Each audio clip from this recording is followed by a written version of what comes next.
نستعينه ونستغفره ونعوذ بالله من شرور أنفسنا ومن سيئات أعمالنا من يهده الله فلا مضل له ومن يضلل فلا هادي له وأشهد أن لا إله إلا الله وحده لا شريك له وأشهد أن محمدا عبده ورسوله يا أيها الذين آمنوا اتقوا الله حق تقاته ولا تموتن إلا وأنتم مسلمون يا أيها الناس اتقوا ربكم الذي خلقكم من نفس واحدة وخلق منها زوجها وبث منهما رجالا كثيرا ونساء واتقوا الله الذي تساءلون به والأرحام إن الله كان عليكم رقيبا يا أيها الذين آمنوا اتقوا الله وقولوا قولا سديدا يصلح لكم أعمالكم ويغفر لكم ذنوبكم ومن يطع الله ورسوله فقد فاز فوزا عظيما أما بعد فإن أصدق الحديث كتاب الله وأحسن الهدي هدي محمد صلى الله عليه وسلم وشر الأمور محدثاتها وكل محدثة بدعة وكل بدعة ضلالة وكل ضلالة في النار قال الله عز وجل واتقوا فتنة لا تصيبن الذين ظلموا منكم خاصة وقال النبي صلی اللہ علیہ وسلم ان السعید لمن جنب الفتن. انتہائی قابل قدر فضیلۃ الشیخ عنایت اللہ مدنی حفظہ اللہ اور دیگر مشائخ کرام، معزز و مکرم احباب جماعت، بزرگان دین و ملت، عزیز دوستوں اور پردہ نشین ماں و بہنوں، اللہ رب العالمین کا ہمارے اوپر بہت بڑا احسان اور کرم ہے کہ اللہ رب العالمین نے ہمیں اشرف المخلوقات بنانے کے ساتھ ساتھ دین کی عظیم نعمت سے نوازا ہے. یہ اللہ رب العالمین کی طرف سے عطا کردہ نعمتوں میں ہمارے پاس سب سے عظیم نعمت ہے. اور نعمت کا معاملہ یہ ہے کہ جو نعمت انسان کو آسانی سے حاصل ہو جائے اس کے پاس قدر نہیں ہوتی، اور وہی نعمت بڑی قربانیوں کے بعد ملے تو اس نعمت کی لوگ بڑی قدر کرتے ہیں. مثال کے طور پر پانی بہت بڑی نعمت ہے، آسانی کے ساتھ مل جائے لوگ بے درغ اس کا استعمال کرتے ہیں، لیکن اسی کو بڑی مشقتوں کے بعد حاصل کرے تو ایک ایک قطرے کی حفاظت کرتے ہیں. اس طرح ہر ایک نعمت ہے، انسان آسانی سے اسے پالے اس نعمت کی اس کے پاس قدر نہیں ہوتی، لیکن اسی نعمت کو بڑی قربانیوں کے بعد حاصل کرے بڑی قدر ہوتی ہے اس نعمت کی. دین کی نعمت سب سے بڑی نعمت ہے، لیکن حقیقت میں اگر ہم اپنی زندگی پر نظر دوڑائیں تو اس نعمت کی ہم قدر نہیں کرتے. صحابہ اکرام کی زندگی آپ دیکھیں، ان کی سیرت پڑھیں، بڑی قدر کرتے تھے اس نعمت کی. کیوں؟ بڑی قربانیوں کے بعد انہوں نے یہ نعمت حاصل کی تھی. جان کی قربانی، مال کی قربانی، رشتہ داروں کی قربانی، ہر طرح کی قربانیوں کے بعد انہیں یہ دین کی نعمت ملی تھی. اس لیے اس نعمت کو کسی بھی صورت میں وہ نہ گنوانا چاہتے تھے، نہ اس پر کسی طرح کا آنچ آنا برداشت کرتے تھے. بڑی ان کو فکر رہتی تھی کہ کسی بھی طرح سے اس نعمت کی ہمیں حفاظت کرنی ہے. رسول اللہ صلی اللہ علیہ وسلم سے دنوں رات ساتھ رہ کر اس نعمت کو حاصل کرنے کی کوشش کرتے، دین کی تعلیم حاصل کرنے کی کوشش کرتے، کیونکہ انہیں احساس تھا یہ اللہ رب العالمین کی عظیم نعمت ہمیں مل رہی ہے دین کی شکل میں. اس کی حفاظت کے لیے اللہ کے رسول صلی اللہ علیہ وسلم انہیں ہمیشہ تنبیہ کیا کرتے تھے کہ اس نعمت کی تمہیں حفاظت کرنی ہے. جیسے آپ کے پاس سونے چاندی ہو، روپیے پیسے ہو، تو آپ اس کی حفاظت کرتے ہیں، اسے روڈ راستے پر پھینک نہیں دیتے. جو چیز آپ کے یہاں جتنی زیادہ قیمتی ہو اس کی اتنی زیادہ آپ حفاظت کرتے ہیں. اگر آپ کے گھر میں کوئی ڈاکو آئے آپ کے روپیے پیسے لوٹنے کے لیے تو آپ اسے ویلکم نہیں کرتے، خوش آمدید نہیں کہتے، بلکہ آخری سانس تک اس ڈاکو سے اپنے روپیے پیسوں کی حفاظت کرتے ہیں. آپ کی بہن بیٹیوں کی عزت پر کوئی حملہ کرنے کے لیے آئے تو اس کی آخری وقت تک آپ حفاظت کرتے ہیں، اسے موقع نہیں دیتے کہ آپ کے اس مال و دولت پر، آپ کی عزت و ناموس پر وہ ڈاکہ ڈالے۔ تو اسی طرح دین، اگر ہم نے اپنے دل کے اندر یہ احساس پیدا کر لیا کہ یہ اللہ کی سب سے بڑی نعمت ہے، تو اس دین پر بھی ڈاکہ ڈالنے والے بہت سارے لوگ ہیں اور بہت سارے اعمال ہیں، تو ان فتنوں سے ہمیں اپنے دین کی حفاظت کرنی ہے۔ اللہ کے رسول صلی اللہ علیہ وسلم ارشاد فرماتے ہیں ان السعید لمن جنب الفتن، وہ شخص انتہائی سعادت مند ہے جو فتنوں سے محفوظ رہا۔ فتنوں کے تعلق سے اگر آپ قرآن و حدیث کے نصوص پڑھیں تو آپ پائیں گے کہ بے شمار چیزوں کو شریعت نے فتنہ کہا۔ جو میری تقریر کا موضوع ہے کہ نوجوان آج کے دور میں فتنوں سے اپنی حفاظت کیسے کریں، تو سب سے پہلے ہمیں جاننے کی ضرورت ہے کہ فتنہ کہتے کسے ہیں۔ اگر ہمیں معرفت ہوگی تو ان فتنے سے اپنی ہم حفاظت کر سکتے ہیں، لیکن اگر ہمیں پتہ ہی نہ ہو کہ یہ بھی ایک فتنہ ہے جو ہمیں تباہ و برباد کر سکتا ہے، تو ظاہر سی بات ہے کہ آگاہی نہ ہونے کی وجہ سے اس سے ہم بے خبر ہوں گے اور ہو سکتا ہے کہ وہ ہمیں لوٹ کے چلا جائے، ہمیں تہس نہس اور تباہ و برباد کر کے چلا جائے۔ تو سب سے پہلے آگاہی ضروری ہے، سب سے پہلے معرفت ضروری ہے کہ آخر کون سی ایسی چیزیں ہیں جو شریعت کی نگاہ میں فتنہ ہے۔ اللہ کے رسول صلی اللہ علیہ وسلم جب تک اس دنیا میں موجود رہے اس وقت تک اللہ کے فضل و کرم سے کوئی فتنہ ظاہر نہیں ہوا تھا۔ اللہ کے رسول صلی اللہ علیہ وسلم اس کے باوجود اپنے صحابہ کو مستقبل میں رونما ہونے والے فتنوں کے بارے میں تنبیہ کرتے تھے کہ اس طرح کے فتنے ظاہر ہوں گے، اس طرح کے فتنے ظاہر ہوں گے، اس طرح کے فتنے ظاہر ہوں گے، ان فتنوں سے تمہیں اپنے دین و ایمان کی حفاظت کرنی ہے۔ ایک صحابی ہیں حذیفہ بن یمان رضی اللہ تعالیٰ عنہ، ان کی سیرت پڑھیں، ان کی سیرت میں ہمارے لیے بہت بڑا درس ہے۔ خود اپنے بارے میں فرماتے ہیں کہ دوسرے صحابہ اکرام اللہ کے رسول صلی اللہ علیہ وسلم سے خیر کے بارے میں سوال کیا کرتے تھے، اور میں اکثر فتنوں کے متعلق، شر کے متعلق سوال کیا کرتا تھا۔ کس وجہ سے؟ فرماتے ہیں مخافت ان یدرکنی، اس ڈر سے کہ کسی فتنے کا شکار خود میں نہ ہو جاؤں۔ دیکھیں کتنا احتیاط برت رہے ہیں اور کس قدر بیدار ہیں ان فتنوں سے اپنی حفاظت کے لیے۔ ابھی تک کوئی فتنہ ظاہر ہوا نہیں ہے، مستقبل میں اللہ کے رسول نے خبر دی ہے کہ ظاہر ہوں گے، تو کہیں کسی فتنے کا شکار خود میں نہ ہو جاؤں، اس لیے پہلے سے تیاری کر رہے ہیں۔ چنانچہ اللہ کے رسول صلی اللہ علیہ وسلم سے ہمیشہ ان فتنوں کے متعلق جا کر سوال کرتے ہیں اور اس کے لیے پہلے سے تیاری کر رہے ہیں کہ کسی فتنے کا شکار میں خود نہ ہو جاؤں۔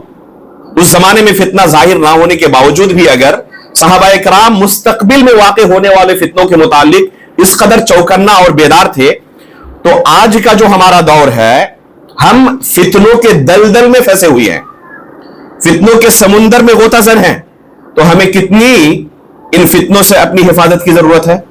ظاہر سی بات ہے کہ ان سے کہیں زیادہ، ان کے بالمقابل کہیں زیادہ ہمیں ان فتنوں کے متعلق آگاہ ہونے کی اور اپنی حفاظت کی کوشش کی ضرورت ہے۔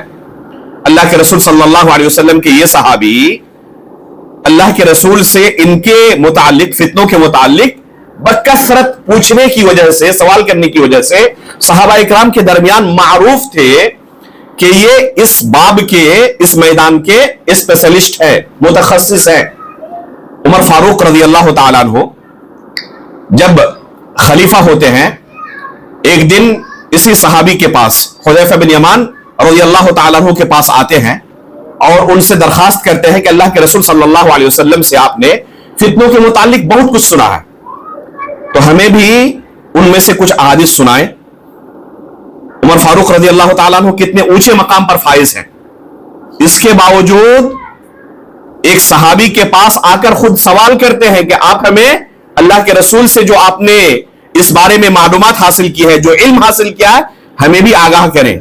تو اس سے ہمیں یہ بھی پتہ چلتا ہے کہ عمر فاروق رضی اللہ تعالیٰ عنہ جیسے خلیفہ جلیل القدر صحابی کس قدر فتنوں سے اپنی حفاظت کے لیے بیدار ہیں۔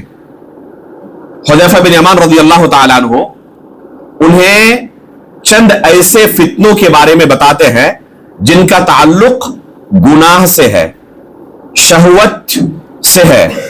इंसान ख्वाहिशात नफ्स की पैरवी करते हुए जिन गुनाहों में मुलव्विस हो जाता है, इन फितनों के ताल्लुक से हुदैफा बिन यमान रज़ियल्लाहु ताला अन्हु बयान करते हैं, कहते हैं फितनतुर रजुल फी अहलिही व मालिही व अहलिही व वलदिही व हशमिही तुकफ्फिरुहा अस्सलाह व सदका वल अम्रु बिल मारूफ व नही अनिल मुनकर।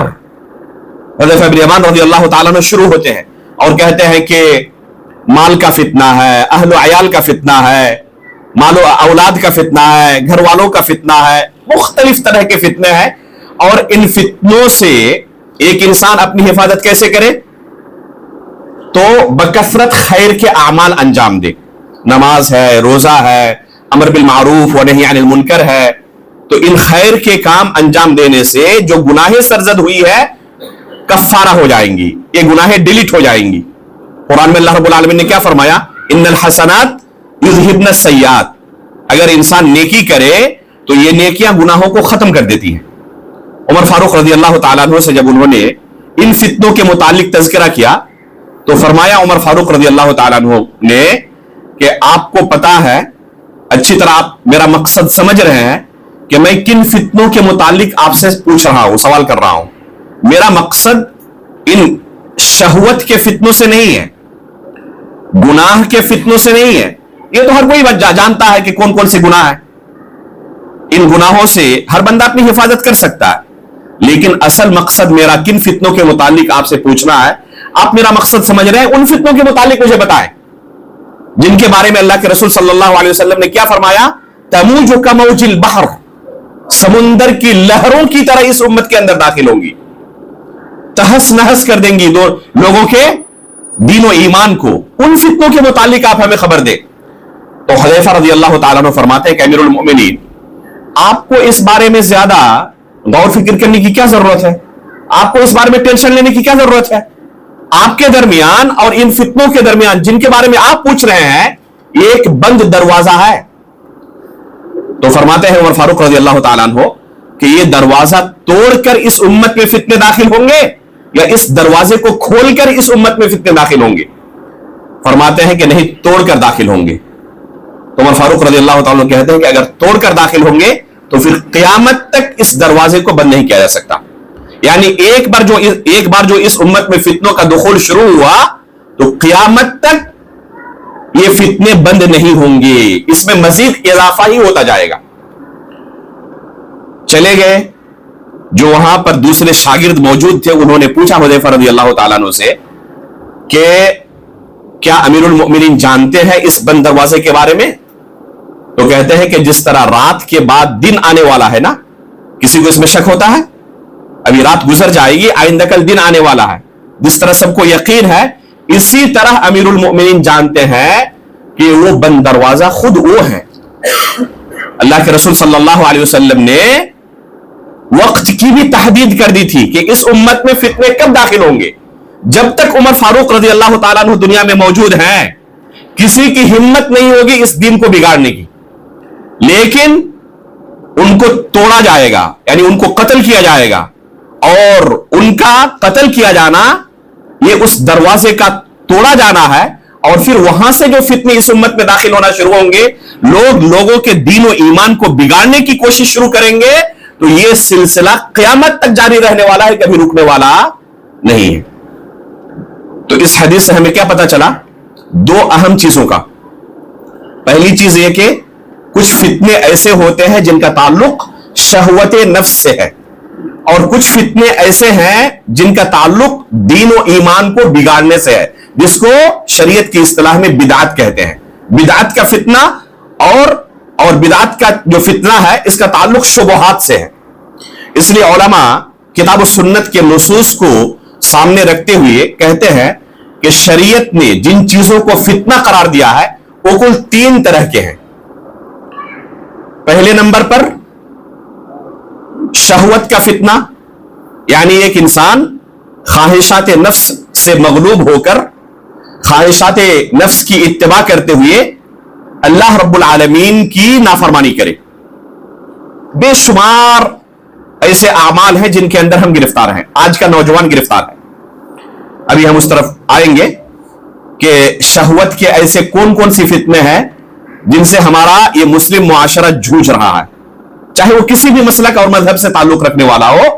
हमारा ये नौजवान मुआशरा इस तरह के फितनों से जूझ रहा है और तबाह और बर्बाद कर चुका है। इन फितनों ने हमारे समाज और मुआशरे को, इनमें से बाद चीजों का इंशाअल्लाह आपके सामने मुख्तसर तज़किरा करूंगा।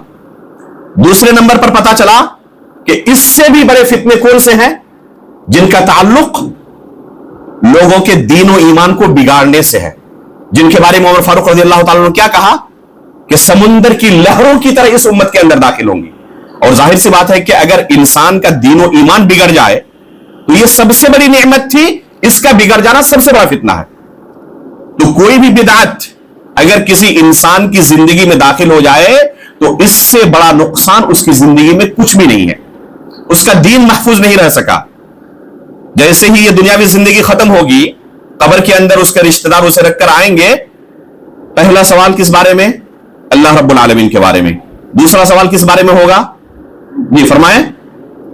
दीन के बारे में होगा। वमा दीनुक, तुम्हारा दीन क्या था? अल्लाह रब्बुल आलमीन ने हमें एक लंबी मुद्दत इस दुनिया में गुजारने के लिए फराहम की। 60 साल, 70 साल, 80 साल, 90 साल इस दुनिया में हमने अपनी जिंदगी गुजारी। जिसने जिस दीन को फॉलो किया है वही दीन अपने कब्र में पेश करेगा। वो मेरा जो दीन है मैं अपना दीन पेश करूंगा, आपका जो दीन है आप वो दीन पेश करेंगे। हर कोई अपना दीन पेश करेगा जिस दीन पर उसने अपनी जिंदगी दुनिया में गुजारी है। अल्लाह के रसूल ने अपने सहाबा को जो दीन सिखाया था, अगर मेरा दीन वही हुआ, बिल्कुल उस दीन से मेरा दीन मैच कर गया, तो बड़ी सआदत की बात है। अल्लाह के रसूल ने अपने सहाबा को जो दीन सिखाया था, बिल्कुल वही ओरिजिनल दीन मैंने अपनी पूरी जिंदगी फॉलो किया है, तो बड़ी सआदत की बात है। जवाब आसान होगा, लेकिन अल्लाह के रसूल ने अपने सहाबा को जो दीन सिखाया था और जो दीन मैंने अपनी जिंदगी में फॉलो किया है, दोनों में जमीन और आसमान का फर्क है। मशरिक और मगरिब का फासला है दोनों के अंदर। तो अल्लाह ताला ने कुरान में जिक्र किया है, वमन यब्तगी गैरल इस्लामी दीनन फलन युक़बल मिन्हु वहुव फिल आखिरति मिनल खासिरीन। अगर जो दीन अल्लाह ने नाजिल किया है, उस दीन के अलावा, दीन इस्लाम के अलावा कोई दूसरा दीन इंसान इख्तियार करे, हरगिज उससे ये दूसरा दीन कबूल नहीं किया जाएगा और आखिरत में वो खसारा उठाने वालों में से होगा। तो आखिरत में अगर इंसान खसारा उठाने वालों में से है तो इससे बड़ी नाकामी कोई दूसरी नाकामी नहीं हो सकती। इसलिए इस दीन के बारे में हद दर्जा हमें गौर फिक्र करने की जरूरत है, सोचने की जरूरत है। देखिए उमर फारूक रज़ी अल्लाह ताला अन्हु, जिनके बारे में एक रिवायत में यहां तक आता है, अल्लाह के रसूल से मरवी है, हालांकि इसकी सनद पर कलाम भी है, बाद मुहद्दिसीन ने इसे हसन कहा, बाद ने कहा है कि ज़ईफ है। उमर फारूक रज़ी अल्लाह ताला अन्हु के बारे में अल्लाह के रसूल ने क्या कहा? एक रिवायत में है कि लौ खाना बादी नबी लखाना उमर, अगर मेरे बाद कोई नबी होते तो उमर होते। इस रिवायत पर कलाम है, लेकिन सही बुखारी के अंदर उनके मकाम और मर्तबे को वाज़ेह करने के लिए एक दूसरी हदीस है। अल्लाह के रसूल सल्लल्लाहु अलैहि वसल्लम फरमाते हैं कि कदीम उम्मतों में, साबिका उम्मतों में बाद ऐसे लोग होते थे जो नबी नहीं होते थे, लेकिन अल्लाह रब्बुल आलमीन की तरफ से उनके दिलों के अंदर हक को डाल दिया जाता था, मुहद्दस होते थे ये। अगर मेरी उम्मत में कोई है तो उमर है।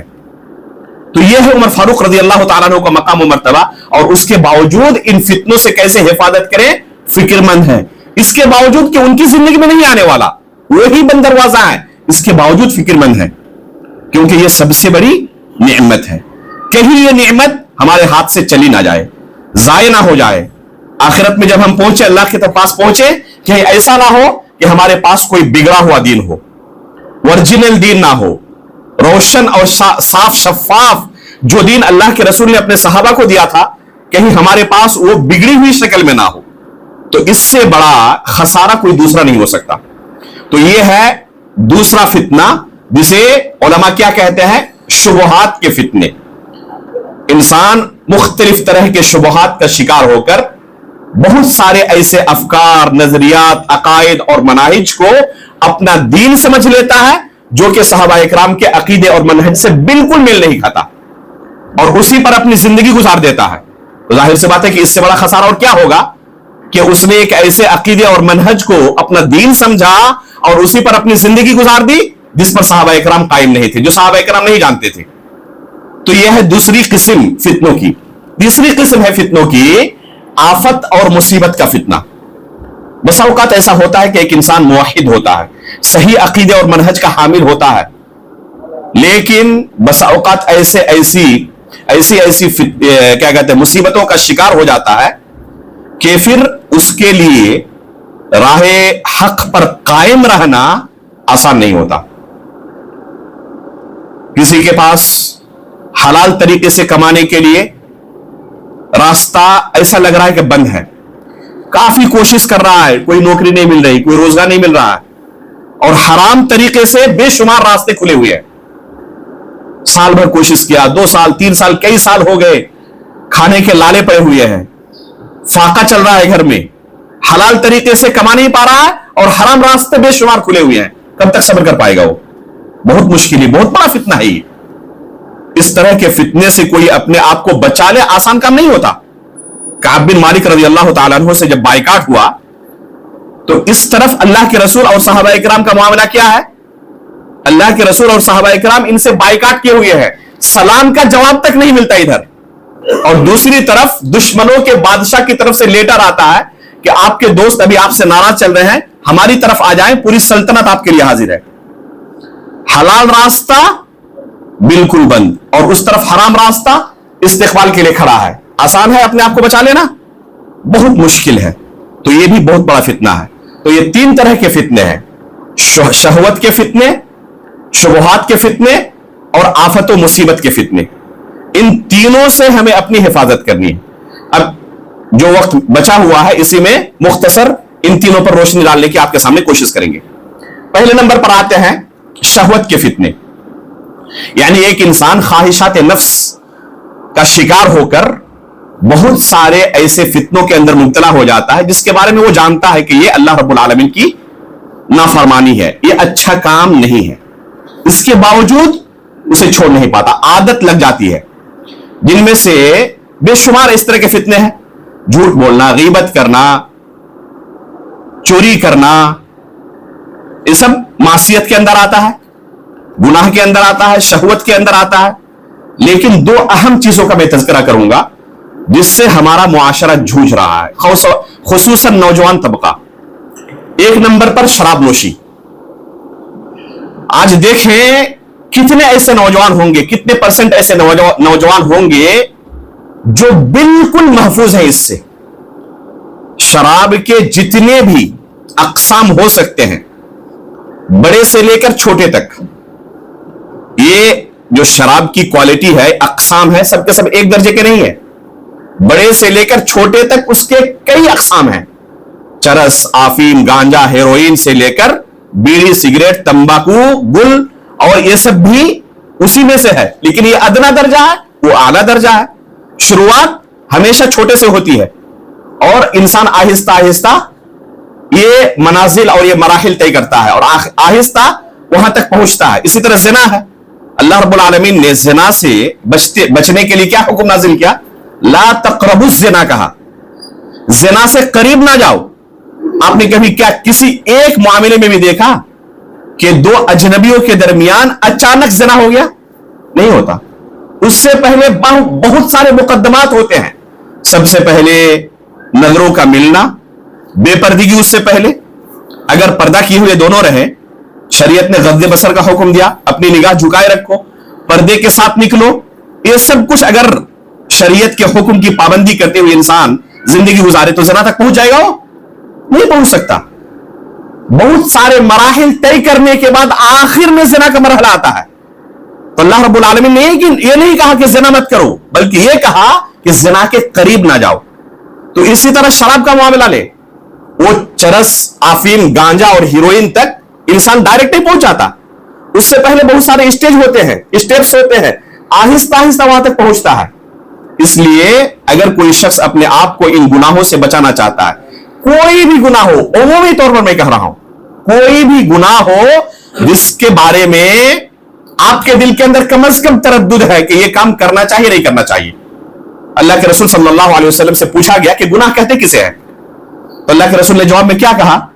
ما حاک فی النفس, الاثم ما حاک فی النفس, वकरिहता अन यत्तलिअ अलैहि अन्नास, गुनाह वो है जिसे करते हुए तुम्हारा दिल तुम्हें मलामत करे, खटके तुम्हारे दिल में कि शायद ये काम अच्छा नहीं है, और करते हुए कोशिश करो कि लोगों की नजर मुझ पर ना पड़ जाए। अगर बचकर लोगों से कर रहे हो इसका मतलब कि काम अच्छा नहीं है। अगर बचकर कर रहे हो तो इसका मतलब कि तुम खुद गवाही दे रहे हो कोई अच्छा काम नहीं कर रहा हूं, इसलिए बचना चाहते हो लोगों की नजर से, तो इसको बेहतर है कि छोड़ दो, इससे दूर हट जाओ। अगर कोई शख्स इस शहवत के फितने से अपनी हिफाजत करना चाहता है, उसका सबसे बेहतरीन तरीका यह है कि पहला कदम गुनाह की तरफ ना बढ़ाएं। हमेशा पहला कदम मुश्किल होता है। जब भी किसी गुनाह का दिल में ख्याल आए, कभी भी उसकी तरफ कदम ना बढ़ाएं।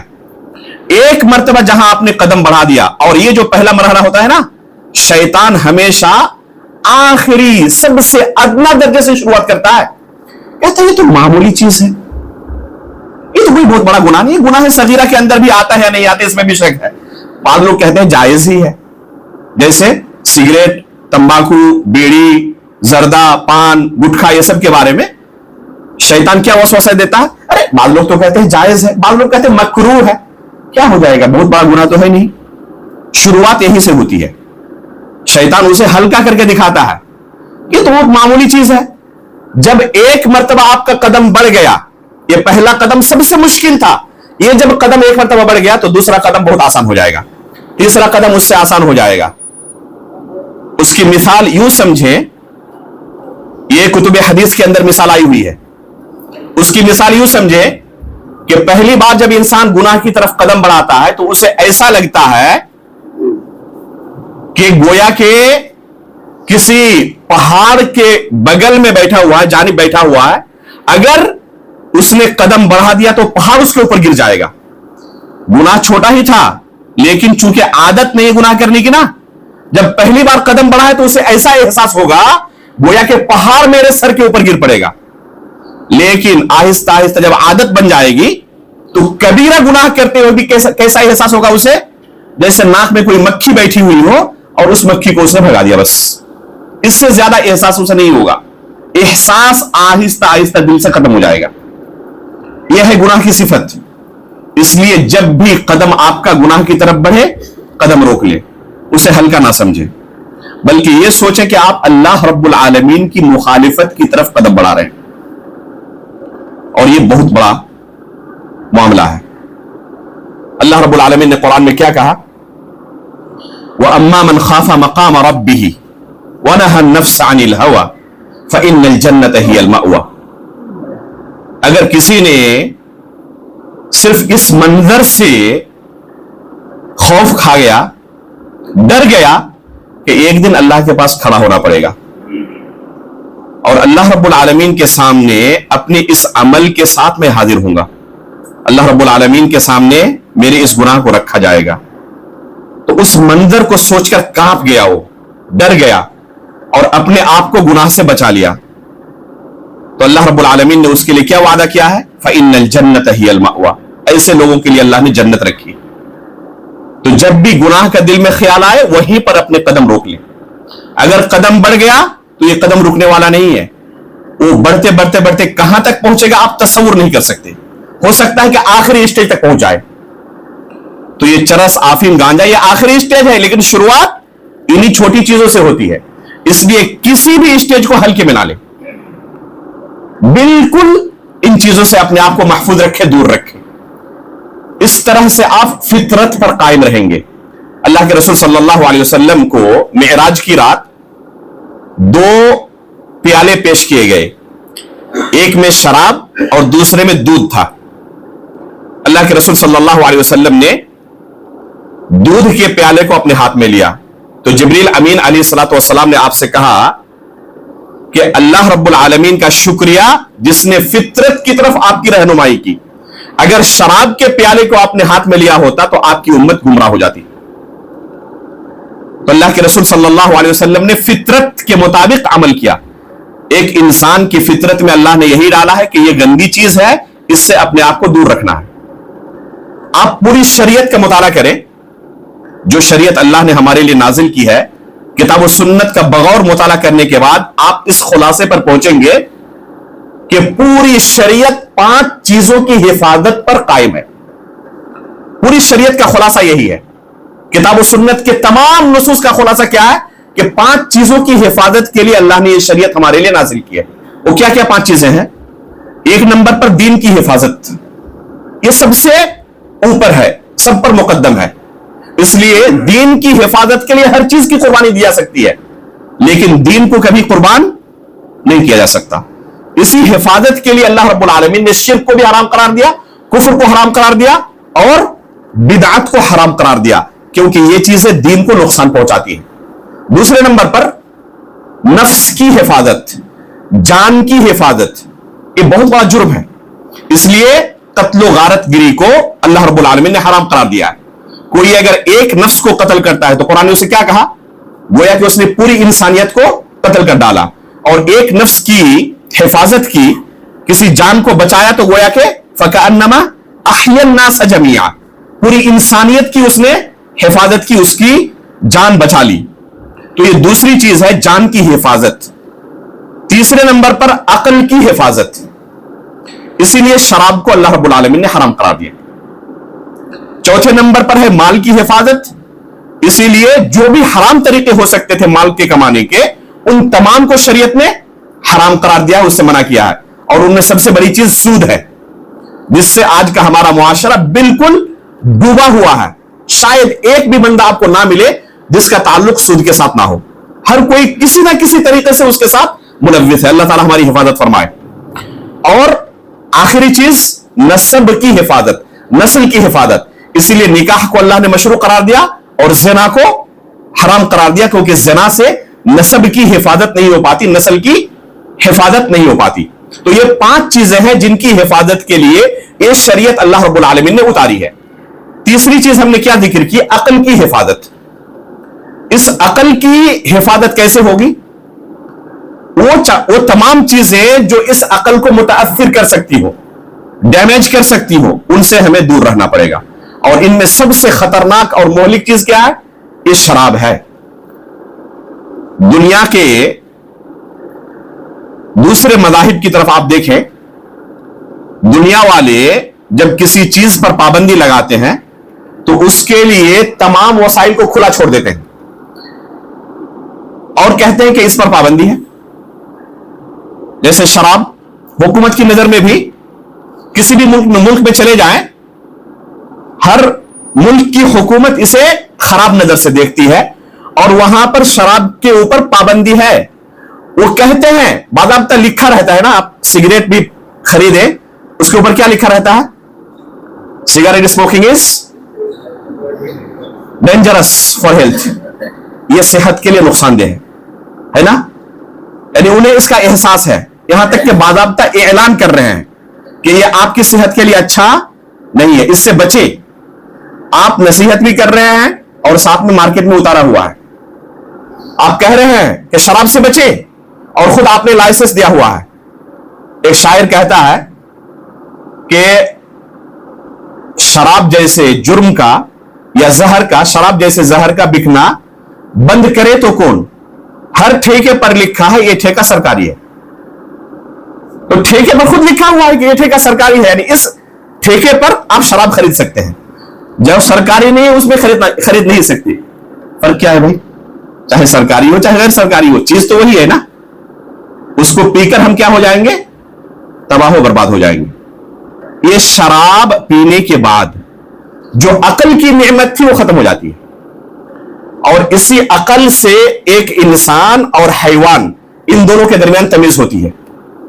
इंसान और हैवान के दरमियान तमीज किससे होती है?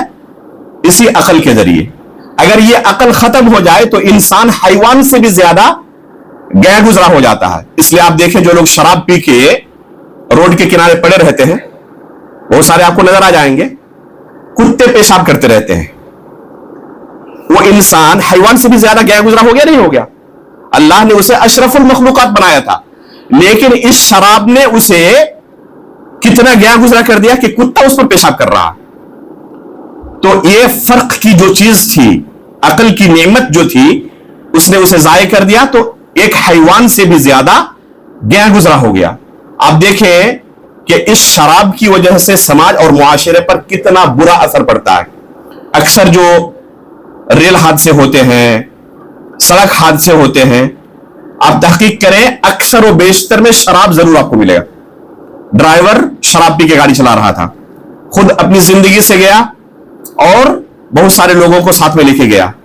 कितने घर तबाह हो बर्बाद हो गए। इसलिए बहुत सारी खवातीन भी मुजाहिरे पर उतरती है कि किसी भी तरह हुकूमत शराब पर पाबंदी लगाए, क्योंकि इस शराब ने हमारी जिंदगी को तबाह बर्बाद कर डाला। लेकिन इसके बावजूद कहीं से भी यह बीमारी खत्म होती नहीं दिख रही है, क्योंकि जो असल तरीका है इस बीमारी को खत्म करने का वो हमारे इस्लाम के अंदर मौजूद है। बस कहीं पर भी इसका हल मौजूद नहीं है, बस इस्लाम के अंदर उसका हल मौजूद है। इस्लाम ने शराब को कैसे खत्म किया, बल्कि उससे पहले आप गौर करें कि जिस मुआशरे में अल्लाह के रसूल सल्लल्लाहु अलैहि वसल्लम को भेजा गया था, वो मुआशरा शराब के अंदर किस तरह डूबा हुआ था। उनकी जिंदगी का सबसे अहम जुज था ये शराब। इसके बगैर उनकी जिंदगी का तस्वुर नहीं था। इसी वजह से इस्लाम ने शराब को बैक वक्त हराम नहीं किया, 3 अलग अलग मरहलों में उसे हराम किया है। एक वाकया सुने। अल्लाह के रसूल सल्लल्लाहु अलैहि वसल्लम के चचा हमजा बिन अब्दुल मुत्तलिब रज़ियल्लाहु तआला अन्हु अर्ज़ा, सय्यदुश शुहदा जिनको कहा जाता है, मुसलमान हो चुके हैं। ग़ज़वे बदर के बाद का यह मामला है, यानी हिजरत करके मुसलमान मदीना जा चुके हैं और इस्लाम की उम्र अभी 10-12 साल से ज्यादा हो चुकी है। अभी भी मुकम्मल शराब की हुर्मत नाजिल नहीं हुई है। अभी शराब मुबाह है, जायज है पीना। अली रज़ी अल्लाह तआला अन्हु को जंगे बदर के माले गरीमत में से एक ऊँटनी मिली थी, जिसे वो फातिमा रज़ी अल्लाह तआला अन्हा से शादी के बाद वलीमे के तौर पर इस्तेमाल करना चाहते थे। एक दिन की बात है, एक जगह शराब की महफिल चल रही थी। हमजा रज़ी अल्लाह तआला अन्हु उस महफिल में मौजूद हैं और एक मुगन्निया महफिल के अंदर रक्स कर रही है, गाना गा रही है और हमजा रज़ी अल्लाह तआला अन्हु को उभार रही है। अला या हमज़ु लिश्रू फिन नवाई, बार बार उभार रही है कि हमजा, ये शराब के साथ कबाब जब तक ना हो मजा नहीं आता। शराब के साथ कबाब की जरूरत है। हमजा रज़ी अल्लाह तआला अन्हु शराब के नशे में धुत लेकर निकलते हैं नेज़ा और जाकर देखते हैं कि घर के बाहर अली रज़ी अल्लाह तआला अन्हु की वो ऊँटनी, जिसे वो बड़े अरमानों से अपने वलीमे के लिए रखे हुए हैं कि वलीमे में इस ऊँटनी का मुझे इस्तेमाल करना। हम फातिमा रज़ी अल्लाह तआला अन्हा से शादी उनकी हुई। हमजा रज़ी अल्लाह तआला अन्हु जाकर उस ऊँटनी को ज़बह करके उसका कलीजा निकाल के लेके आते हैं। अली रज़ी अल्लाह तआला अन्हु जब देखते हैं उनकी ऊँटनी की यह हालत कि किसी ने क्या किया है, उसे ज़बह कर डाला है, अब कैसे वलीमा होगा। रोते हुए अल्लाह के रसूल के पास पहुंचते हैं, कहते हैं कि यह हालत देखकर ऊँटनी की मैं अपने आप को कंट्रोल नहीं कर सका, ज़ारो कतार रोने लगा। अल्लाह के रसूल के पास पहुंचा, जाकर कहा कि इस तरह देखे हमजा रज़ी अल्लाह तआला अन्हु ने मेरी ऊँटनी का क्या हाल किया है। अल्लाह के रसूल सल्लल्लाहु अलैहि वसल्लम फौरन निकले, उस महफिल में आए जहां पर शराब का यह दौर चल रहा था, महफिल सजी हुई थी। जाकर कहा हमजा रज़ी अल्लाह तआला अन्हु से, आपने क्या किया। देखे नशा कितनी बुरी चीज है। अल्लाह के रसूल सल्लल्लाहु अलैहि वसल्लम के सहाबा जो अल्लाह के रसूल के लिए जान देने के लिए हमेशा तैयार रहते थे, इशारा मिले जान कुर्बान करने के लिए हाजिर हैं। और हमजा रज़ी अल्लाह तआला अन्हु अल्लाह के रसूल की तरफ शराब की हालत में, नशे में, ऊपर से नीचे की तरफ देखते और कहते हैं, अच्छा कौन है आप। अच्छा मेरे वालिद के गुलाम है, मेरे वालिद का कोई गुलाम आया हुआ मेरे सामने। अल्लाह के रसूल समझ जाते हैं कि ये अपनी असली हालत पर नहीं है, फौरन वहां से वापिस हो जाते हैं कि इस हालत में उनसे गुफ्तगू करना बिल्कुल भी मुनासिब नहीं है। तो गौर करें कि यह शराब एक इंसान को कहां से कहां तक पहुंचा देता। तो उस माहौल में अल्लाह रब्बुल आलमीन ने शराब पर पाबंदी लगाई, जिस माहौल में शराब लोगों की जिंदगी का एक अहम जुज था, लाजमी जुज था। उस माहौल में اللہ رب العالمین نے اس شراب کو معاشرے سے بالکل پاک صاف کر دیا. کیسے؟ سب سے پہلے اس شراب کے تعلق سے اللہ رب العالمین نے اس کی نفرت لوگوں کے اندر داخل کرنے کے لیے متعدد قرآن کی آیتیں نازل کی. اللہ کے رسول نے صحابہ اکرام کی ذہن سازی کی کہ یہ شراب تمہاری زندگی کے لیے ایک ناسور ہے, اس سے دور رہنے کی کوشش کرنی چاہیے. تو اس طریقے سے اللہ رب العالمین نے سب سے پہلے لوگوں کی ذہن سازی کی. اس کے بعد اسے 3 الگ الگ مرحلوں میں حرام قرار دیا. فوراً نہیں کہا کہ یہ شراب بالکل تمہارے لیے حرام ہے. پہلے نمبر پر کیا یسألونک عن الخمر والمیسر, اس کے بعد کیا ہے قل فیہما اثم کبیر ومنافع للناس, کچھ منفعت بھی ہے کچھ خوبی بھی ہے لیکن یہ گناہ کی چیز ہے, اس لیے بچنا بہتر ہے. ذہن سازی ہو رہی ہے. دوسرے نمبر پر یا ایھا الذین آمنوا لا تقربوا الصلاۃ وانتم سکارى, نماز کی حالت میں شراب پر پابندی لگ گئی کہ نماز کی حالت میں شراب پی کر نہیں آ سکتے. نماز کا وقت ہو گیا ہے تو بغیر شراب پیے نماز پڑھنی پڑے گی. اب 5 وقتہ نمازوں کے لیے ایک انسان پہلے سے تیاری کرے گا. اگر شراب پیا ہے نماز سے آدھا گھنٹہ پہلے تو نشے میں دھت پڑا رہے گا, نماز نہیں پڑھ سکتا. اور نماز پڑھنا ضروری ہے. صحابہ اکرام تصور نہیں کر سکتے کہ جماعت کے ساتھ نماز نہ پڑھے. اللہ کے رسول کے ساتھ جماعت کے ساتھ پڑھتے تھے. تو اس طریقے سے اچھے خاصے وقت پر پابندی لگ گئی. لیکن پھر بھی عشاء کے بعد تو کوئی شراب پی سکتا ہے نا, فجر کی نماز کا وقت بہت دور ہے. تو یہ دوسرے مرحلے میں نماز کے وقت شراب پر پابندی لگائی گئی. تیسرے مرحلے میں انما الخمر والمیسر والانصاب والازلام رجس من عمل الشیطان فاجتنبوه, یہ تیسرے مرحلے میں اللہ رب العالمین نے اسے صراحت کے ساتھ کہا کہ یہ ایک ناپاک چیز ہے, گندی چیز ہے, اس سے مکمل طور پر اجتناب کرو. جب اس سے اللہ رب العالمین نے اسے حرام قرار دیا اور اجتناب کرنے کا حکم دیا تو مدینے کی گلیوں میں شراب کی ندیاں بہ گئیں. جس کے گھر میں جو بھی شراب کے مٹکے تھے سب نے پھوڑ ڈالے. یہاں تک کہ اگر کسی کے ہاتھ میں بھی شراب تھا, ایسا نہیں کہ چلو یہ گلاس پی لیتے ہیں, ایک گھونٹ پی لیتے ہیں, بعد میں اسے چھوڑ دیں گے, اسی وقت فوراً سب نے اسے توڑ ڈالا, اسے بہا دیا. تو اس طریقے سے 3 الگ الگ مرحلوں میں اسلام نے شراب پر مکمل پابندی لگائی. تیسرا طریقہ یہ ہے کہ وہ تمام برتن, شراب پر پابندی لگنے کے بعد بھی وہ تمام برتن جن برتنوں میں صحابہ کرام پہلے زمانے میں جب شراب حلال تھا استعمال کیا کرتے تھے اور ان میں شراب بناتے تھے, جن میں سے بعض کا تذکرہ کتب حدیث میں آیا ہے, دبا, نقیر, مزفت, یہ تمام شراب کے برتن ہوا کرتے تھے. کوئی جیسے کدو ہوتا ہے نا, کدو کا مٹکا ہوتا تھا, یا کھجور کا جو تنا ہوتا ہے اسے کاٹ کر اندر سے اسے اس کی طرح بناتے تھے, برتن کی طرح بناتے تھے اور اس میں شراب تیار کرتے تھے.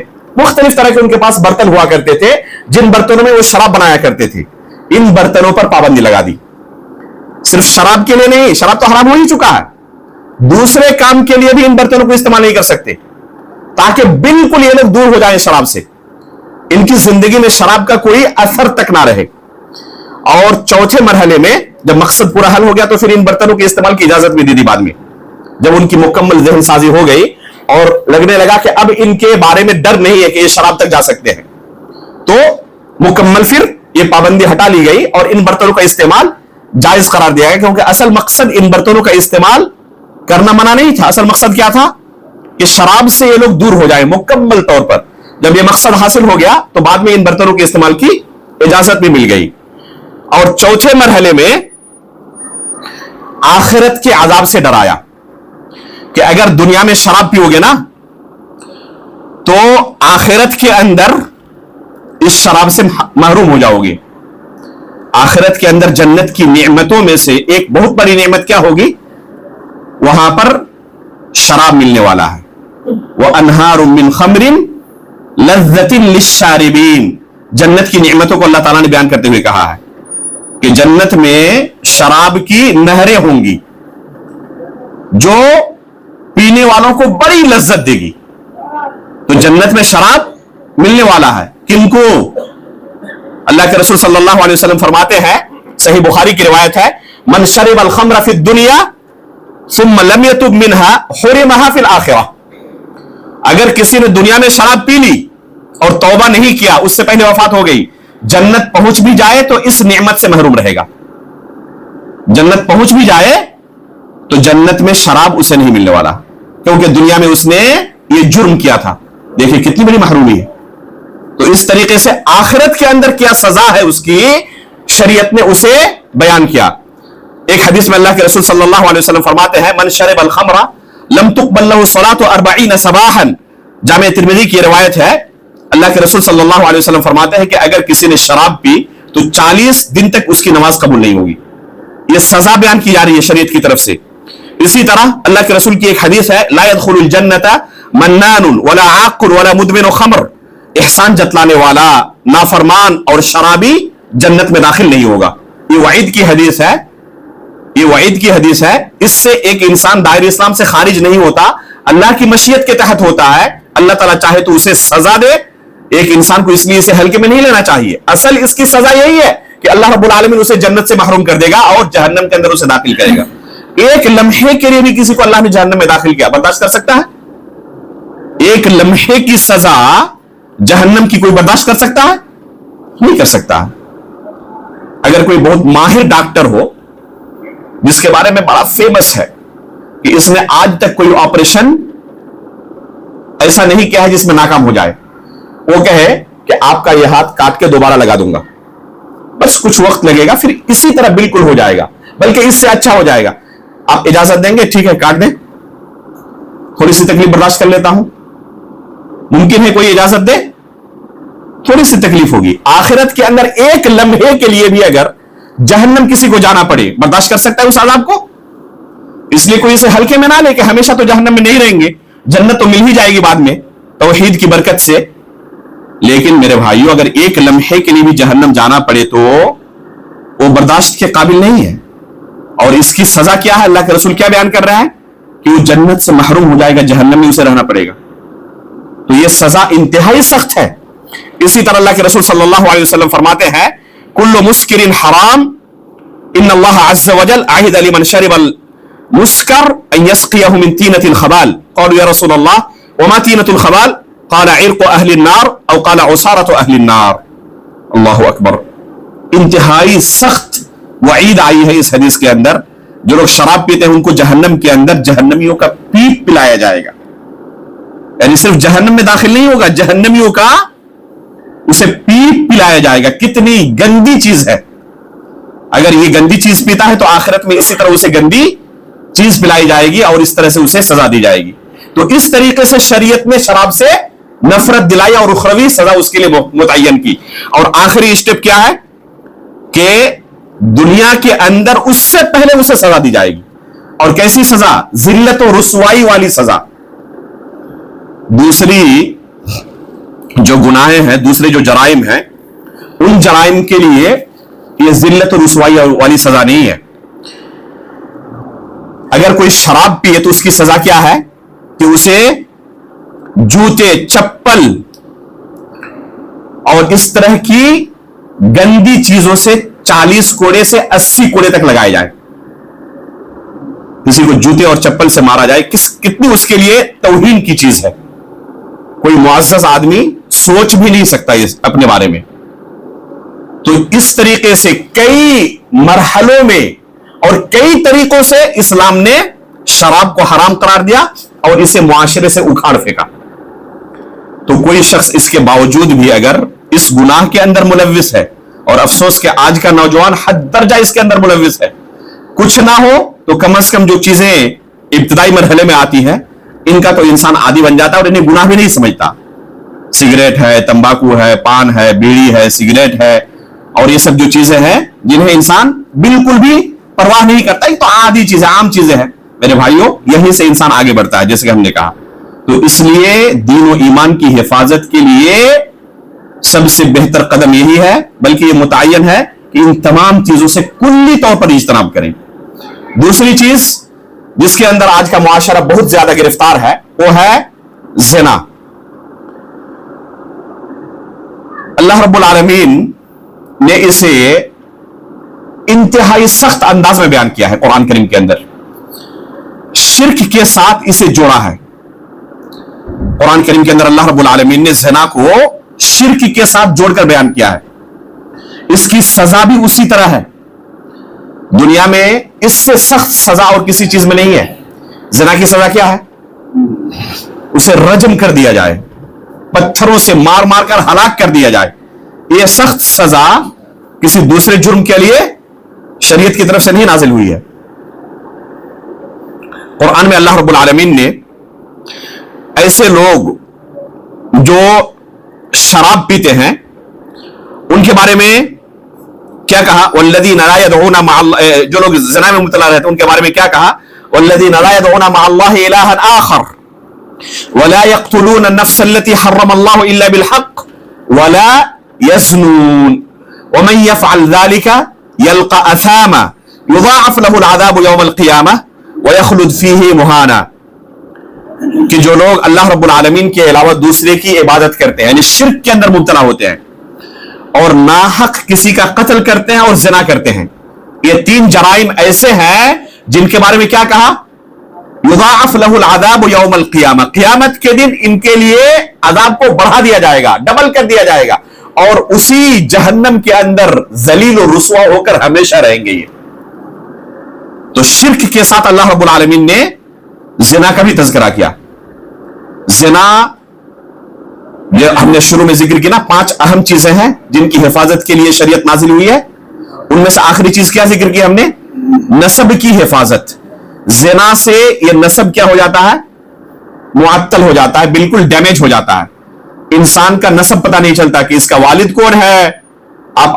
آج آپ یورپ میں دیکھیں, لوگوں کو پتہ نہیں ہے اپنے نسب کے بارے میں, اپنے باپ کو نہیں پہچانتا, صرف ماں کو جانتا ہے, ماں کے علاوہ کسی کو نہیں جانتا. باضابطہ ان کے پاسپورٹ اور ان کے سرکاری کاغذوں میں سنگل مدر. تو یہ نسب کی حفاظت کے لیے اللہ رب العالمین نے زنا کو حرام قرار دیا ہے. یہ اتنا بڑا جرم ہے کہ ایک مرتد کی جو سزا ہے اسی سزا کے ساتھ اللہ کے رسول صلی اللہ علیہ وسلم نے زانی کے سزا کو بیان کیا ہے. اللہ کے رسول صلی اللہ علیہ وسلم فرماتے ہیں لا يحل دم امرئ مسلم الا باحدى ثلاث الثيب الزاني والنفس بالنفس والتارك لدينه المفارق للجماعة. اللہ کے رسول صلی اللہ علیہ وسلم فرماتے ہیں کہ 3 جرائم ایسے ہیں جن کی بنا پر ایک انسان کا خون حلال ہو جاتا ہے, اس کے علاوہ حلال نہیں ہوتا. وہ کیا کیا ہے؟ الثيب الزاني, اگر کوئی شخص شادی شدہ ہو اور زنا کرے تو اب اس کا خون حلال ہو جاتا ہے, اب محترم نہیں رہتا. دوسرے نمبر پر اگر کسی کا ناحق قتل کیا ہو تو قصاصاً اسے بھی قتل کیا جائے گا. اور تیسرے نمبر پر التارک لدینہ المفارق للجماعہ, جو اپنا دین چھوڑ دے اور جماعت سے الگ ہو جائے, یعنی مرتد ہو جائے. تو مرتد کے ساتھ اللہ کے رسول صلی اللہ علیہ وسلم نے زنا کو بھی ذکر کیا. تو اسی سے آپ اندازہ لگا سکتے ہیں کہ یہ کتنا خطرناک جرم ہے.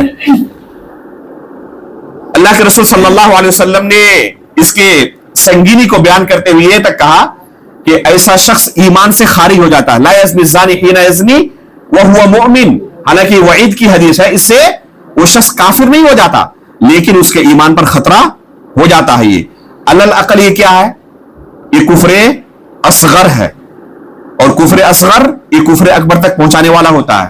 اس لیے جس کے اوپر بھی شرک یا کفر کا اطلاق کیا گیا ہے, گرچہ وہ کفر اکبر نہ ہو, شرک اکبر نہ ہو, لیکن یہ راستہ ہے وہاں تک پہنچنے کا.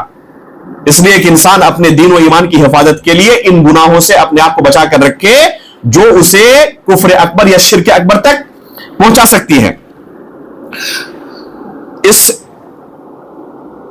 زنا سے بچنے کے لیے اللہ رب العالمین نے متعدد احکام نازل کیے. سب سے پہلے یہ کہا کہ ہر ایک کو مکمل پردے میں رہنا ہے, خصوصاً خواتین کو, اور اوپر سے اپنی نظریں جھکائے رکھنی ہے. اختلاط سے بچنا ہے, کوئی مرد کسی اجنبی عورت سے نہ ملے. آج کے ہمارے اس معاشرے کے اندر اسے گناہ ہی نہیں سمجھا جاتا. مرد و عورت کا اختلاط اسے گناہ ہی نہیں سمجھا جاتا, اور بعد میں روتے ہیں کہ ہمارے یہاں اس طرح کا حادثہ ہو چکا. آپ نے پہلے کوئی حفاظتی اقدام نہیں اٹھایا تو بعد میں یہ نتیجہ ہونے ہی والا تھا. سب سے زیادہ ایک لاپرواہی جو اس معاشرے کے اندر دیکھی جاتی ہے وہ ہے کہ منگنی ہو جانے کے بعد ایک لمبی مدت تک چھوڑ دیتے ہیں اور پھر शादी की तारीख कई महीनों के बाद या एक आध साल के बाद तय की जाती है, और इस मुद्दत में इन दोनों को, लड़के और लड़की को जिनकी मंगनी हो चुकी है, इनको खुला छोड़ देते हैं। बाद लोग समझते हैं कि शायद ये मंगनी होना निकाह होना है, और ये दोनों शायद मियां बीवी बन चुके हैं। मेरे भाइयों, मंगनी सिर्फ ये निकाह का वादा है, अक़्द निकाह नहीं है। वो दूसरी औरतों की तरह अजनबी है आपके लिए। जिस तरह दूसरी औरतों के साथ आपके लिए गुफ्तगू करना, खलवत में मिलना जायज नहीं है, हराम है, उसी तरह मंगेतर से भी मिलना हराम है, जायज नहीं है। इसलिए हर वालिदैन को चाहिए कि इस पर पाबंदी लगाए, बल्कि इसका सबसे बेहतरीन तरीका है इस रस्म को ही उठा के फेंक दी। अगर नहीं कर सकते खत्म, तो कम से कम इसे कम तो जरूर कर सकते हैं। इस मंगनी के अंदर कितने बुरे रसूमात होते हैं, और सबसे बेहतर तरीका है कि उसी मजलिस में जिसमें मंगनी हो रही है निकाह पढ़ा दें, ताकि वो शरई मियां बीवी बन जाए। बाद में आप वलीमा करें, बाद में आप रुखसती करें, बाद में जो कुछ करना चाहे करें, लेकिन यहां पर निकाह पढ़ा दें ताकि वो शरई तौर पर एक दूसरे के लिए हलाल हो जाए। अल्लाह रब्बुल आलमीन ने कहा ला तक़रबु ज़िना, ज़िना के करीब ना जाओ। तो अगर इंसान ज़िना से अपनी हिफाजत करना चाहता है, तो उससे पहले के जो मराहिल है, उन मराहिल से अपने आप को बचाए। डायरेक्ट, जैसे कि मैंने शुरू में कहा कि अचानक दो अजनबी लोग ज़िना में मुब्तला नहीं होते, उससे पहले एक दूसरे को देखते हैं, बातचीत शुरू होती है, वादे होते हैं, और आखिर में वहां तक पहुंचते ज़िना तक। तो अल्लाह रब्बुल आलमीन ने करीब जाने से मना किया। अगर करीब जाने से इंसान परहेज करेगा तो इंशाअल्लाह उस ज़िना में कभी मुब्तला नहीं होगा। तो ये दो अहम गुनाहे हैं, एक ज़िना और एक शराब, जिससे हमारा मुआशरा बिल्कुल भी एकदम डूब चुका है और दलदल के अंदर गोया के गोताजन है, शिकार हो चुका है ये। तो इससे अपने मुआशरे को हमें पाक करने की जरूरत है, और हर कोई अपने घर वालों का जिम्मेदार है। जैसे कि अल्लाह के रसूल सल्लल्लाहु अलैहि वसल्लम ने फरमाया, अला कुल्लुकुम राइन व कुल्लुकुम मसऊलुन अन रइयतिही, हर शख्स खुद जिम्मेदार है अपने नफ्स का भी और अपने मातहत लोगों का भी। तो हर कोई खुसूसन इन दोनों जराइम से अपने घर को पाक करे, शराब से और ज़िना से। अब हम आते हैं फितने की दूसरी किस्म की तरफ, वो है शुबहात की फितने, और जिसे उमर फारूक रज़ी अल्लाह तआला अन्हु ने सबसे बड़ा फितना करार दिया था। क्या कहा था कि ये समुंदर की लहरों की तरह इस उम्मत के अंदर दाखिल होंगी। खुद रसूलुल्लाह सल्लल्लाहु अलैहि वसल्लम ने इस तरह के फितनों के मुतालिक बार बार अपनी उम्मत को तंबीह की है। सहाबा इकराम के सामने जो खुतबतुल हाजा मैंने पढ़ी, बार बार अल्लाह के रसूल ये खुतबा उनके सामने दोहराते थे, फ़इन्न कुल्ल मुहदसतिन बिदअह व कुल्ल बिदअतिन ज़लाला व कुल्ल ज़लालतिन फिन्नार। ये जुमला अल्लाह के रसूल अपने सहाबा के सामने अपनी जिंदगी में कितनी बार कहे हैं, हम शुमार भी नहीं कर सकते। सहाबा इकराम ने अल्लाह के रसूल की जबान से इस जुमले को कितनी बार सुना था, हम शुमार भी नहीं कर सकते। हर खुतबे में अल्लाह के रसूल इस जुमले को दोहराते थे। क्या बिला मकसद दोहराते थे या इसके पीछे कोई मकसद था? यकीनन इसके पीछे बहुत अहम मकसद था कि इन बिदातों से तुम्हें अपने दीन और ईमान की हिफाजत करनी है। ये बिदातें तुम्हारे दीन और ईमान को तबाह और बर्बाद करके रख देंगी। अगर तुम्हारी जिंदगी में बिदात दाखिल हो गई, तुम्हारा दीन सही सालिम नहीं रहा, तो ये ओरिजिनल दीन छोड़कर डुप्लीकेट दीन अगर अपनी जिंदगी में तुमने दाखिल कर ली और अल्लाह रब्बुल आलमीन के साथ पास तुम इस डुप्लीकेट दीन के साथ हाजिर हुए, ये डुप्लीकेट दीन अल्लाह रब्बुल आलमीन कबूल नहीं करने वाला है। और अल्लाह रब्बुल आलमीन के पास अगर हमारा दीन ही कबूल ना हो तो नजात मिल सकती है? नजात नहीं मिल सकती है। तो इस फितने से अपनी हिफाजत जरूरी है। हुज़ैफा बिन यमान रज़ी अल्लाह तआला अन्हु इसी के मुतालिक अल्लाह के रसूल से पूछा करते थे। अल्लाह के रसूल सल्लल्लाहु अलैहि वसल्लम ने बार बार इनके दरमियान इसके ताल्लुक से तंबीह की थी, और मुस्तकबिल में वाक़े होने वाले फितनों के बारे में उमूमी तौर पर भी तंबीह की, और बाज़ बड़े फितनों के बारे में नाम लेकर तंबीह की। बाज़ बड़े फितनों के बारे में अल्लाह के रसूल ने नाम लेकर तंबीह की, जैसे दज्जाल का फितना। अल्लाह के रसूल ने नाम लेकर इस फितने का तज़किरा किया। यहां तक कहा कि जितने भी अंबिया कराम इस दुनिया में आए, तमाम नबियों ने अपनी कौम को इस दज्जाल के फितने से डराया था, और मैं भी अपनी कौम को इस फितने से डरा रहा हूं। ये सबसे बड़ा फितना होगा। अल्लाह के रसूल सल्लल्लाहु अलैहि वसल्लम एक हदीस में फरमाते हैं, हदीस के अल्फाज सुने,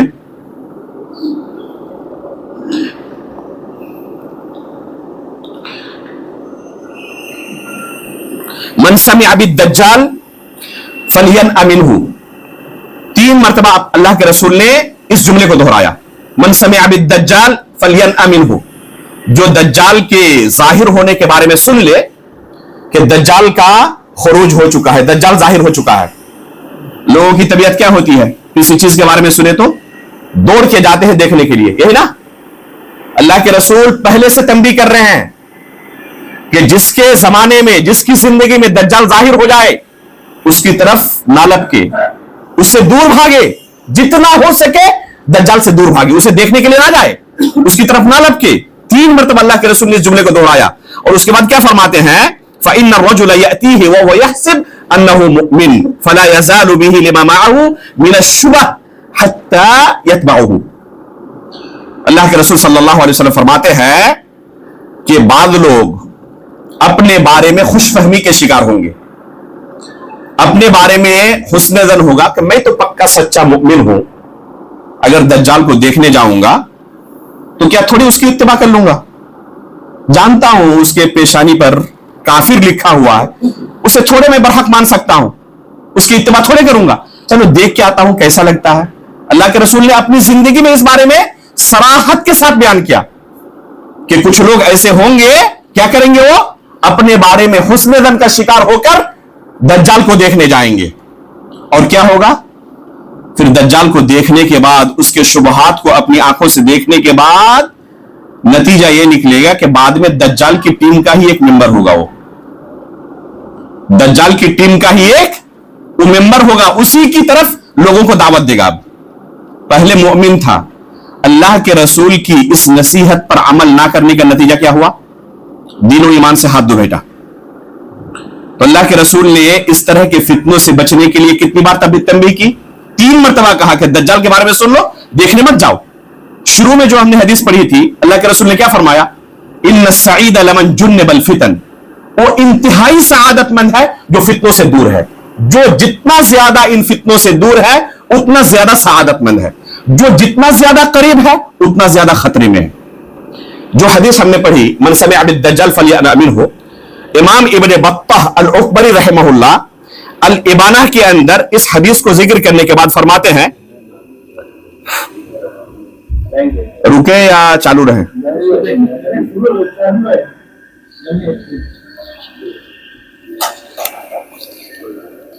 जज़ाकुमुल्लाह खैर। इमाम इब्न बत्ताह अल-उक़बरी रहमहुल्लाह ये हदीस मुस्नद अहमद के अंदर, सुनन अबी दाऊद के अंदर है कि मन समिअ बिद्दज्जाल फल्यअमिन। अल्लाह के रसूल ने 3 मरतबा कहा कि दज्जाल के बारे में सुनो तो उससे दूर भागो, उसके करीब ना जाओ। बाद लोग हुस्ने ज़न का शिकार होकर देखने जाएंगे, नतीजा बड़ा बुरा होगा उनके साथ, वो दज्जाल के फितने का शिकार हो जाएंगे और उसकी इत्तिबा करने लगेंगे। इस हदीस से इस्तिंबात करते हुए अहमद इब्न सिनान, ये कौन है, इमाम बुखारी रहमहुल्लाह के जमाने के एक मुहद्दिस। इमाम बुखारी की वफात कब हुई है, 256 हिजरी में, और अहमद इब्न सिनान रहमहुल्लाह की वफात हुई है 259 में। इमाम बुखारी से 3 साल बाद इनकी वफात हुई है, उस जमाने के मुहद्दिस हैं। इस हदीस से इस्तेदलाल करते हुए कहते हैं कि अगर कोई शख्स किसी बिदाती का पड़ोसी हो जाए तो मैं समझता हूं कि मुमकिन हो तो अपना घर बेचकर वहां से भाग जाए। इसी हदीस से इस्तेदलाल करते हुए कि अगर किसी बिदाती का कोई पड़ोसी हो जाए, मुमकिन अगर हो उसके लिए, बहुत सारे लोगों के लिए मुमकिन नहीं होता, आसान चीज तो नहीं है ना घर बेचकर चला जाए, तो अगर मुमकिन हो तो घर बेचकर वहां से चला जाए, क्योंकि यही उसके अपने बच्चों के लिए और अपने पड़ोसियों के लिए बेहतर है। वरना हो सकता है कि वो उस बिदाती का शिकार हो जाए और फिर उसकी बिदात इसके अंदर भी दाखिल हो जाए। अल्लाह के रसूल सल्लल्लाहु अलैहि वसल्लम ने 1-2 जगहों पर नहीं, मुतअद्दिद जगहों पर बिदात और अहले बिदात से दूर भागने का हुक्म दिया है। अगर कोई बिदात और अहले बिदात के करीब जाएगा तो पता नहीं कब किस शुबहे का शिकार हो जाए और उसे हक समझ बैठे और उसी की बात कबूल कर ले, उसे पता भी ना चले। उमूमन ये शुबहात के जो फितने होते हैं, एक इंसान अपने आप को बरहक समझता है, वो समझता है कि मैं ही सही हूं, बाकी लोग गलत हैं। इसलिए इस तरह के फितनों से हिफाजत का अल्लाह के रसूल ने तरीका बयान कर दिया कि उसके करीब ना जाओ। करीब जाओगे तो तुम्हें तो पहले हुस्न ज़न होगा कि मैं तो माशाअल्लाह पढ़ा लिखा हूं, सही और गलत के दरमियान तमीज कर सकता हूं, अच्छी चीजें लूंगा, बुरी चीजों को छोड़ दूंगा। ऐसा होता नहीं है। उसे लगता है बाद में कि उसकी तमाम चीजें अच्छी ही हैं, कोई बुरी चीज नहीं है। किसी बिदाती के बारे में आज भी अगर तंबीह की जाए किसी को کہ جس کو آپ سن رہے ہیں اس کے پاس بہت ساری بدعتیں ہیں. تو میں بھی جانتا ہوں, بری چیزوں کو چھوڑ دیتا ہوں, اچھی چیزوں کو لیتا ہوں. تو ایسے شخص سے آپ پوچھیں کہ ذرا 8-10 چیزوں کا نام بتائیں جن کو آپ نے چھوڑ دیا ہو, کسی ایک کا بھی وہ ذکر نہیں کر پائیں گے. تو نتیجہ کیا نکلا کہ ان کی ہر چیز ان کو اچھی لگ رہی ہے, کوئی چیز آج تک ان کو بری لگی ہی نہیں. تو اس سے حفاظت کا واحد طریقہ یہ ہے کہ آپ اس سے دور بھاگیں. جنہوں نے پوری تاریخ کا مطالعہ کریں, اللہ کے رسول کی اس نصیحت پر عمل نہیں کیا, ان کا انجام بڑا برا ہوا. میں 1-2 مثالیں آپ کو دیتا ہوں. عمران بن حطان نام کے ایک بہت بڑے محدث تھے. فتنوں کے شکار سے پہلے اتنے بڑے محدث تھے کہ ان کی حدیث صحیح بخاری کے اندر آئی ہوئی ہے. اب اس سے اندازہ لگا سکتے ہیں کہ کتنے بڑے محدث تھے. ہوا ان کے ساتھ یہ کہ ایک خاتون نے جو خارجی فکر رکھنے والی تھی, نکاح کا پیغام دیا. یہ خود بڑے بدصورت تھے اور وہ خاتون انتہائی خوبصورت تھی. حسن جمال کے فتنے کے شکار ہو گئے. اور خواتین کا فتنہ بھی بہت بڑا فتنہ ہے. اللہ کے رسول نے اس فتنے کے بارے میں نام لے کر کہا ہے کہ یہ فتنہ بہت بڑا فتنہ ہے. اس فتنے کا شکار ہوئے, شادی کا پیغام ملا اور پیغام قبول کر لیا. لوگوں نے بڑی نصیحت کی کہ دیکھیں اس کی فکر اچھی نہیں ہے, وہ خارجی فکر کی ہے, اپنے دین و ایمان کی حفاظت کے لیے اس سے دور رہیں, اسے شادی نہ کریں. تو کیا کہا کہ شادی کرنے کے بعد اسے بھی اہل سنت والجماعت کے عقیدے پر لے آؤں گا, دعوت و تبلیغ کروں گا اور اسے بھی اپنی طرح سنی بنا دوں گا. بہرحال لوگوں کی نصیحت قبول نہیں کی, شادی کر لیے. بعد میں خوارج کے سرداروں میں عمران بن حطان کا نام شمار ہونے لگا. خوارج کے سرداروں میں ان کا نام شمار ہونے لگا. غور کریں کہ ایک زمانے کے اندر کتنے بڑے محدث تھے.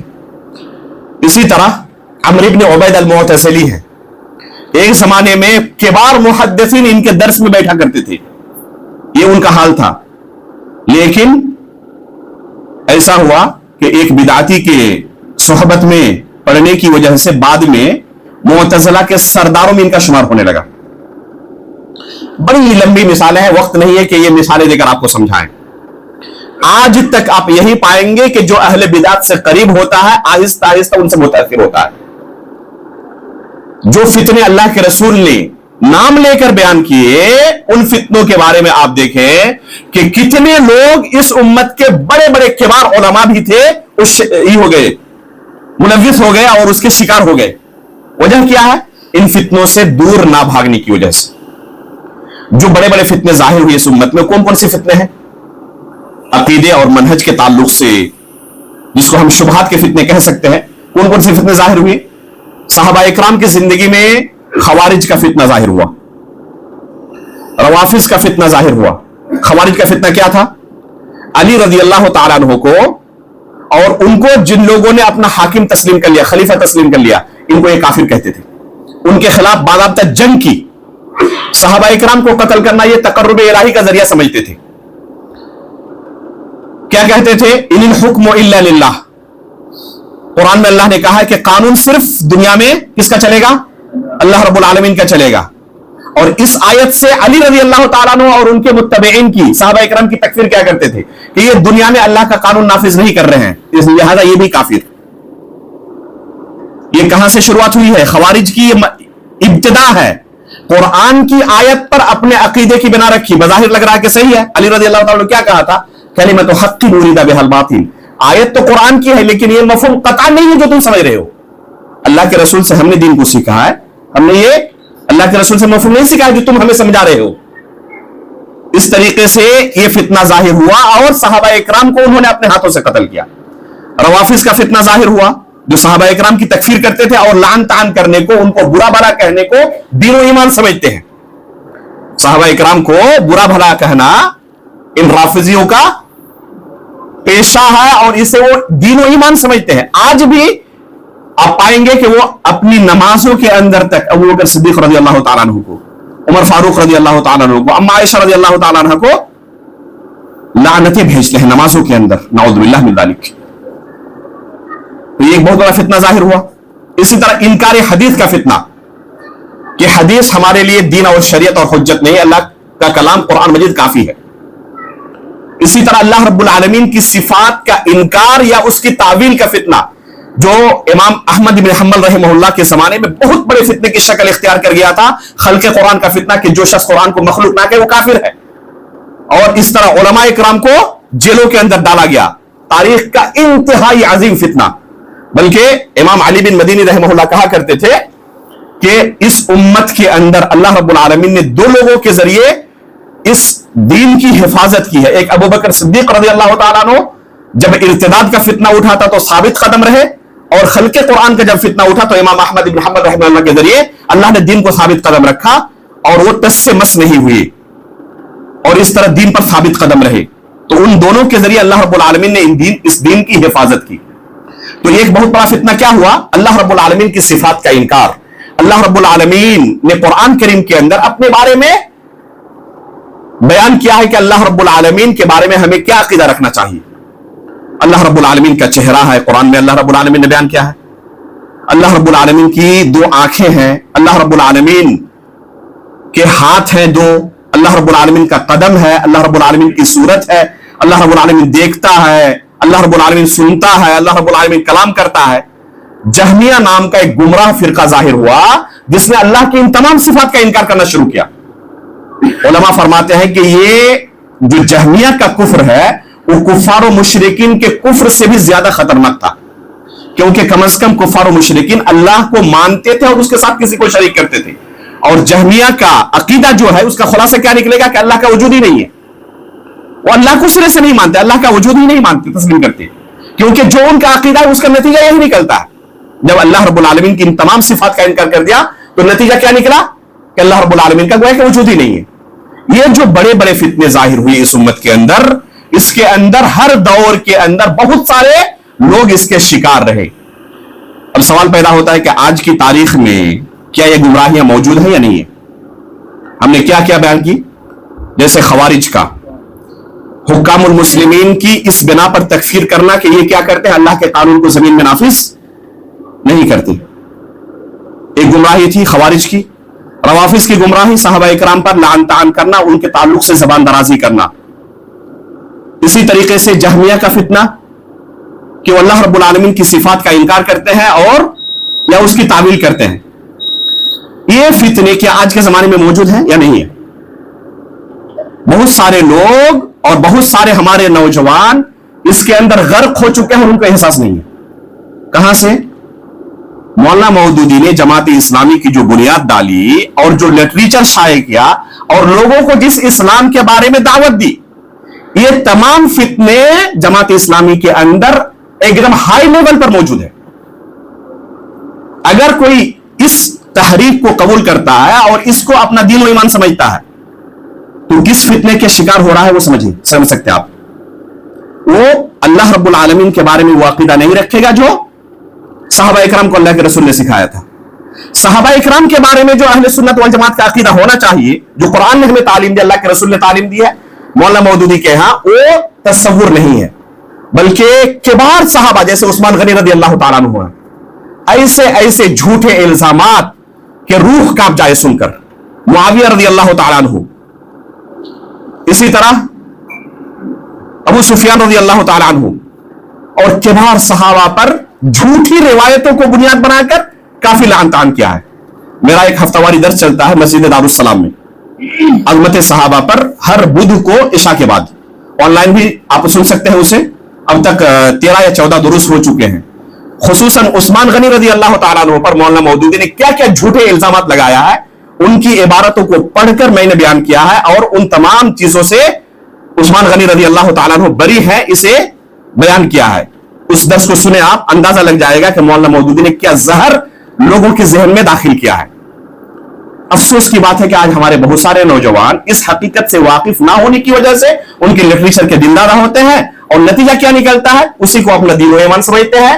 اگر اسی پر وہ دنیا سے گزر گئے تو ان کا دین وہی رہے گا جو اللہ کے رسول نے اپنے صحابہ کو سکھایا تھا۔ ظاہر سی بات ہے کہ اس دین میں اور اس دین میں زمین و آسمان کا فرق ہے، پھر وہاں پر افسوس کے علاوہ کوئی کچھ نہیں بچے گا۔ اس لیے ہمیں ضرورت ہے کہ اس فتنے سے بھی اپنی حفاظت کریں، جیسے کہ ہم اس فتنے سے اپنی حفاظت کرتے ہیں، شہوت کے فتنوں سے جیسے ہم حفاظت کرتے ہیں، اسی طرح ہمیں شبہات کے فتنے سے بھی اپنی حفاظت کرنی ہے۔ ان فتنوں سے حفاظت کا کیا طریقہ ہونا چاہیے؟ سب سے پہلے اللہ رب العالمین سے توفیق کی دعا کریں. ہدایت کا مالک اللہ ہے. اللہ کے رسول بار بار دعا کرتے تھے, یا مقلب القلوب ثبت قلبی علی دینک, اہدنا الصراط المستقیم, ہر نماز میں ہم دعا کرتے ہیں. اسی طرح قرآن کریم کو اپنی زندگی کا ایک حصہ بنائے, تلاوت کرنا, اور جو علماء سلف صالحین کے منہج پر اس کی تفسیر کرتے ہیں ان کی دروس میں شرکت کرنا. اسی طرح علماء کرام سے جڑ کر رہے, جو علماء آپ کو صحیح دین سکھاتے ہیں, جن کے بارے میں امت گواہی دیتی ہے کہ یہ آپ کو وہی دین سکھاتے ہیں جو اللہ کے رسول نے اپنے صحابہ کو سکھایا تھا. اس طریقے سے ایک انسان اپنے دین و ایمان کی حفاظت کر سکتا ہے اس طرح کے فتنوں سے. اللہ رب العالمین سے ہم آخر میں دعا کرتے ہیں کہ اللہ رب العالمین ہر طرح کے فتنوں سے, چاہے وہ شبہات کے فتنے ہو, چاہے شہوت کے فتنے ہو, چاہے آفت اور مصیبت کے فتنے ہو, ہر طرح کے فتنوں سے ہماری حفاظت فرمائے. اللہ رب العالمین دین و ایمان پر آخری سانس تک ہمیں ثابت قدم رکھے, ایمان کی حالت پر ہماری وفات ہو, نبیین, صدیقین, شہداء و صالحین کے ساتھ ہمارا حشر ہو. آمین تقبل رب العالمین. وصلی اللہ علی نبینا محمد.